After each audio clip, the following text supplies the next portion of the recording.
Good morning प्रिय विद्यार्थियों। Financial management के पेपर में हम लोगों का टॉपिक चल रहा है फंड्स फ्लो एनालिसिस, क्योंकि फाइनेंशियल मैनेजमेंट की एक बहुत इम्पॉर्टेंट टेक्निक है फंड्स फ्लो एनालिसिस, जो किसी भी व्यवसाय को चलाने के लिए हम जिसमें फ़ंड्स का मैनेजमेंट देखते हैं, कहाँ से फ़ंड्स आए कहाँ गए। तो पिछले 2 वीडियोज़ में हमने डिस्कस किया था फंड्स फ्लो एनालिसिस का मीनिंग और कुछ ट्रांजैक्शंस, किसको फंड्स का फ़्लो कहते हैं और कब फंड्स का फ़्लो नहीं होता है। तो today we will talk about sources and uses of funds. Sources and uses of funds का मीनिंग है कि फ़ंड्स कहाँ से आते हैं, उसके कौन कौन से साधन हैं, कौन से सोर्सेज हैं जिससे कि वर्किंग कैपिटल में कमी आती है या वृद्धि होती है। वृद्धि होती है तो सोर्स मिलता है, और कमी आती है तो हम कहते हैं उसको यूज़ में हो गया। और इक्विटी में इंक्रीज़ होना, संपत्तियों में कमी होना, ये सब क्या है, सोर्सेज और यूजेस की बात करते हैं। तो जितने भी हमारे पास सोर्सेज होंगे उतने ही उसके यूज़ होंगे फंड्स के, और या फिर अपनी इक्विटी में वृद्धि होगी, इंक्रीज़ इन इक्विटी होगा, डिक्रीज़ इन एसेट्स होगा, इंक्रीज़ इन एसेट्स होगा, इंक्रीज़ इन एसेट्स होगा, और डिक्रीज़ इन इक्विटी होगा। तो इक्विटी का मतलब होता है long term loans, equity share capital, preference share capital, retained earnings, और एसेट्स में हम लोग लॉन्ग टर्म इन्वेस्टमेंट और फिक्स एसेट्स को लेते हैं।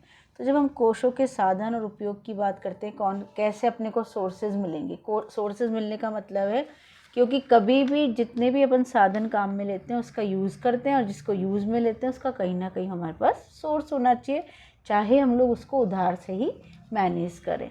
तो सोर्सेज ऑफ फंड्स की बात करते हैं तो उसको कैसे अपन आइडेंटिफाई करते हैं। उसको आइडेंटिफाई करने का मतलब है कि कभी भी क्रेडिट बैलेंसेस इंक्रीज़ होते हैं, कैपिटल बैलेंसेस इंक्रीज़ होते हैं, या लाइबिलिटीज़ इंक्रीज़ होती है, वो सारे हमारे सोर्स बनते हैं। यानी increase in capital and liabilities will be sources of funds, and decrease in debit balances and assets. Assets में जो डिक्रीज़ होने का मीनिंग है कि कहीं ना कहीं हमको फ़ंड मिला होगा, एसेट्स आपने सेल की है, या डेबिट बैलेंसेस में कमी आई है, इसका मतलब आपने एसेट्स में कमी कर दी, तो एसेट्स निकल गए तो कहीं ना कहीं उनको सेल किया है तो अपने पास पैसा आएगा। तो डिक्रीज़ इन एसेट्स भी सोर्स हुआ और इंक्रीज़ इन लायबिलिटीज़ भी सोर्स होता है। जब हम यूजेस की बात करते हैं तो यूजेस का मतलब है increase in debit balances, increase in assets. यानी एसेट्स इंक्रीज़ हुई है तो means we have purchased assets, हमने परचेज़ किया होगा एसेट्स को। जब एसेट्स को परचेज़ किया होगा तो कहीं ना कहीं सोर्स जो फंड्स थे उनका अपन ने यूज़ में ले लिया और एसेट्स परचेज़ कर ली। And decrease in credit balance, liabilities and capital. इसका मीनिंग हुआ कि हमने कहीं ना कहीं इनको रिडम्पशन किया है, पेमेंट किया है, रीपेमेंट किया है, लॉन्ग टर्म लोन्स का, शॉर्ट टर्म जिसे भी लोन्स का अपन ने पेमेंट किया है तो हमने फ़ंड्स को यूज़ में लिया है। तो आइडेंटिफाई करने का जो रूल हमारे सामने आया वो आया सोर्सेज ऑफ फंड्स को आइडेंटिफाई करना, यूजेस ऑफ फंड्स को आइडेंटिफाई करना। फिर बात हम कहते हैं सोर्सेज को अपन यदि एलैबोरेट करें, फाइंड आउट करें कि कौन कौन से सोर्सेज हैं। तो जब हम बात करें सबसे पहले सोर्स में अपन कहेंगे प्रॉफिट फ्रॉम ऑपरेशन, परिचालन से लाभ। प्रॉफिट फ्रॉम ऑपरेशन क्या कहता है कि जिससे भी हमारे पास इनफ्लो होता है फंड्स का, कैश से, डेटर से, बिल्स रिसीवेबल से, उन सब से वर्किंग कैपिटल इंक्रीज़ होता है, और उसको हम डायरेक्ट इनडायरेक्ट एक्सपेंसेस पे हम खर्च करते हैं और उससे यूजेस हो जाता है। तो सभी खर्चों को जब अपन सेल्स में से माइनस करें तो जो नेट प्रॉफिट बचता है वो हमारे लिए क्या बनेगा, source of funds.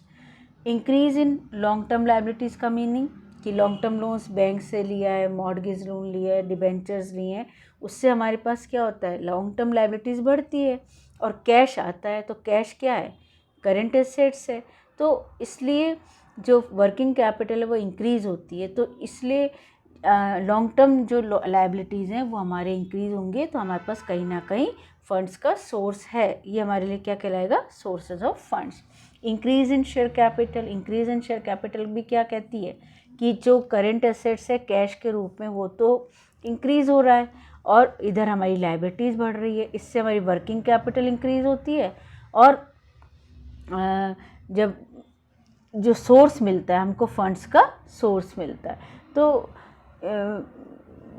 Increase in share capital जो है उससे हमको क्या मिलेगा, फंड्स मिलेंगे। चौथी बात आती है सेल ऑफ फिक्स एसेट्स। जब फंड्स फिक्स एसेट्स की सेल होती है, भूमि है, भवन है, plant machinery, long term investment, इन सबको सेल करने से हमारा जो कैश है, डेटर्स हैं, वो इंक्रीज़ होते हैं, वर्किंग कैपिटल बढ़ जाती है। वो भी क्या बनेगा हमारा सोर्सेज ऑफ फंड्स। तो इसलिए हमको ये सोर्स ऑफ फंड्स, यदि पैसा हमारे पास आता है, फंड्स आते हैं जो वर्किंग कैपिटल को भी इंक्रीज़ करते हैं और इधर हमारी फिक्स एसेट्स इंक्रीज़ होती है। नॉन ट्रेडिंग रिसीट्स यानी income from investment, dividend received, donations, उपहार, मुकदमे से प्राप्त जो भी हर्जाना है, ये सब क्या है, नॉन ट्रेडिंग है। ये नॉन ट्रेडिंग जो होती है वो क्योंकि इससे वर्किंग कैपिटल इंक्रीज़ होती है तो रिसीट्स को भी हम कोष का सोर्स मान सकते हैं। ये सारे हमारे सोर्सेज ऑफ फंड्स होते हैं। एंड यूजेज ऑफ फंड्स की अपन बात करते हैं कि जब भी कभी हमारे को we incur losses in our operating business, तो वो जो लॉसेज हैं वो लॉसेज क्या करते हैं कि कुछ फंड्स बाहर चले गए तो जो हानि हुई है उससे हमारी संपत्तियों में कमी और दायित्वों में वृद्धि होती है। Decrease in long term liabilities. Decrease in long term liabilities क्या कहती है कि जैसे हमने रिडम्पशन कर दिया डिबेंचर्स का, या जो प्रीमियम पे हम लोग रिडम्पशन करें, redemption on premium on redemption करें, तो वो सब कुछ हमारी पैसे फंड्स को यूज़ बता रहा है कि उससे हमारी जो रोकड़ है, कैश जो फंड्स हैं वो हमारे कम हो जाते हैं।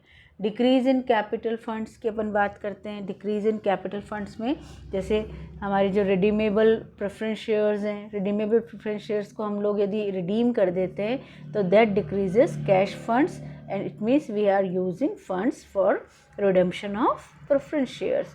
तो वो रिडम्पशन जो है वो भी हमारे फंड्स का यूज़ बता रहा है।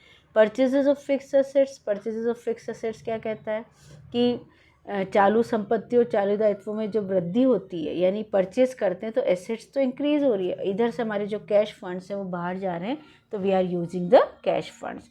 Non trading payment. Non trading payment क्या कहता है कि जो भी जैसे कोई कॉम्पनसेशन है, हानि है, मुकदमा है, ये सारी चीज़ें जो है वो उससे हमारे जो फंड्स हैं वो बाहर जाते हैं, जो हमको यूजेस बताते हैं। तो अब इन ऑल जब हम चार्ट देखते हैं उसमें क्या हमको समझ आता है कि सोर्सेस क्या कहलाएंगे, profit from operation, issue of shares, issue of debentures, long term loans, sale of fix assets. And uses redemption of preference shares, redemption of debentures, payment of long term loans, purchases of fix assets and payment of tax and dividend. ये सारे हमारे क्या बनते हैं, uses. तो ये सारी जो हम लोगों ने समझा कि कौन कौन से सोर्स में जाएगा, कौन सा यूजेस में जाएगा। इसके बाद जो नेक्स्ट हम लोग डिस्कस करेंगे वो होगा technique of preparation of funds flow statement. तो ये यहाँ तक हमने डिस्कस किया sources and uses of funds, what shall be the sources and what shall be the uses of funds. Okay.